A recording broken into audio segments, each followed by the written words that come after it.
बिस्मिल्लाहिर्रहमानिर्रहीम। अस्सलामु अलैकुम वरहमतुल्लाहि वबरकातुहू। दुनिया और आखिरत में भलाई की दुआ। हज़रत अनस रज़ियल्लाहु ताला अन्हो बयान करते हैं कि नबी अकरम सल्लल्लाहु अलैहि वसल्लम की अक्सर ये दुआ हुआ करती थी। दुआ सुनने से पहले मैं अपने तमाम दोस्तों से गुजारिश करूंगा कि अगर आपने अभी तक मेरे चैनल को सब्सक्राइब नहीं किया तो ज़रूर कर लें ताकि डेली आप तक अच्छी अच्छी वीडियो पहुंच सकें।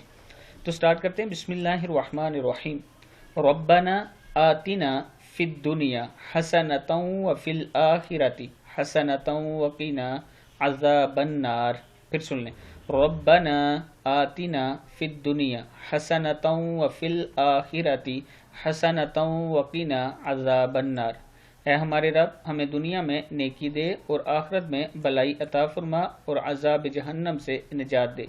बुखारी की हदीस में ये दुआ allahumma से शुरू होती है और सही मुस्लिम में ये दुआ दोनों तरह साबित है। मैं अपने तमाम दोस्तों से गुजारिश करूंगा कि इस वीडियो को आपने आगे ज़रूर शेयर करना है। अस्सलामु अलैकुम व रहमतुल्लाहि व बरकातुहू।